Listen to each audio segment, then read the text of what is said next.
Hey guys, it's been a while since I posted. Haha, sorry about that. Anyways, since fish got popular again, I started playing again and asked myself, what is the most difficult rod to obtain and make me suffer?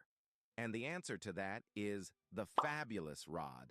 So today I'll do a showcase of the rod, tips and tricks to get it faster, and some clips of me finishing the quest. So let's hop right into it.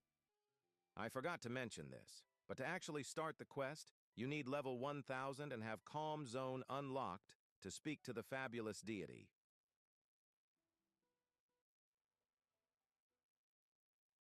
So, for the first quest, you need to catch a sparkling, shiny hand fish, which can be found at Mushgrove Swamp. For this part of the quest, you can use the Destiny Rod with Blessed and Glittered or Seraphic Rod with Blessed and Glittered as well, with give a total of 8% chance for the fish to be sparkling or shiny. For totems, use Rainbow Totem, a shiny or a sparkling totem. Since the preferred bait is insect, I recommend you using it.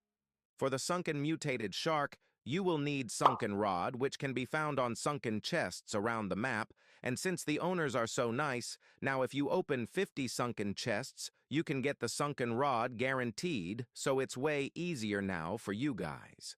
For the sparkling Nova frozen walnut, you need to go to the Overgrowth Caves, which is in the Northern Expedition. This is easily catchable with the new Starlight worm bait, which gives a 100% chance for the fish you catch to be Nova, and also use a sparkling and a Aurora totem and Destiny rod or Seraphic rod with Blessed and Glittered again.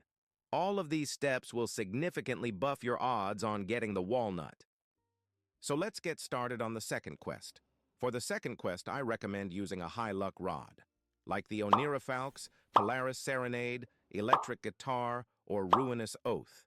Also use a high resilience bait, like Luminous Larva, Gobstoppers, or Mist Worms, but it's fully up to you since it's really easy to catch.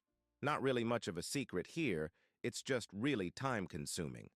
For the sunken ancient depth serpent, you will need the absolute darkness event in the depths, which occurs randomly. So I recommend you guys server hopping for a higher chance on getting the absolute darkness event. It took me around 1 to 3 servers to find one, and I got my sunken serpent on the second pool. For bait, use a high resilience one, like Luminous Larva and Gobstoppers, since the resilience on the sunken rod isn't great. For enchants on the sunken rod, use Herculean, Piercing, or Immortal for high luck and more progress speed. An Aurora totem will also help catching the serpent. Last but not least, the shiny Rainbow Cluster Voltfish, which can be found at Sunstone Island. You will need the Rainbow Cluster rod, and this is a must for this quest. Use a Rainbow totem for a higher chance for the Voltfish to be Rainbow Cluster. Because when the rainbow weather is activated, the Rainbow Cluster rod goes from a 20% chance to be Rainbow Cluster to a 35%. So this is very essential, and use shiny totems as well. For enchants, use Blessed and Glittered once again. For bait, you can use Super Flakes or high resilience baits.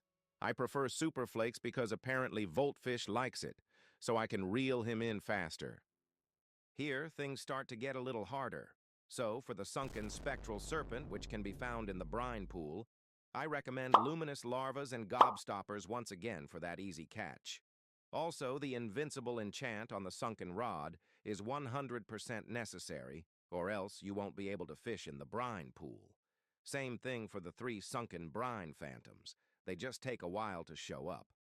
The 30 baby pond emperors are very similar to the 200 Dumbo octopuses on the second quest. You just need a high luck rod once again. Here's another tip. When the fish is darker inside the water, it means it's sunken. The last stage, more known as the fourth quest, is pure hell. But I'm here to help you.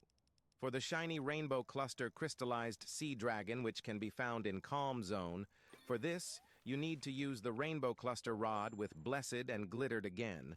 This is very similar to the Voltfish in the second quest, so it's the same process. Use a Rainbow totem with a shiny totem with Luminous Larva or Gobstopper. For the shiny Mosaic whale shark, you can just appraise for it, since you don't have to catch it. When appraising, use a shiny totem and a mutation surge totem for higher chances on getting shiny and mosaic. And to spawn the whale shark, you can use Shark Whistle, which you can get from angler quests. Lastly, the Sunken Scylla. For this one, go to the Marianas Vale and spam sundials to spawn a Scylla hunt or use a Scylla hunt totem. At this point of the quest, you should have Sunken Rod Mastery completed. Claim the rewards for the passive, which increases the odds of the sunken mutation by 5%. In total, the mutation now has a 13% chance to appear in fish. Use the Invincible enchant to be able to catch the Scylla and try hard enchant if possible as well. As always, use Luminous Larva for an easy catch.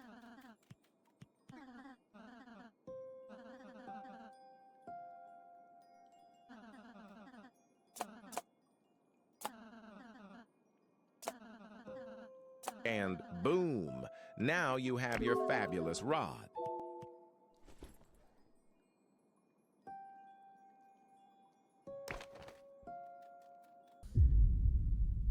Okay, so now the actual review of the rod.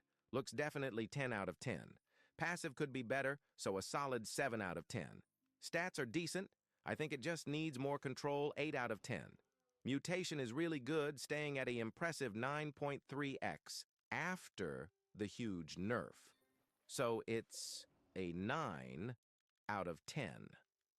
Difficulty on the obtainment, definitely 11 out of 10. Is it worth it?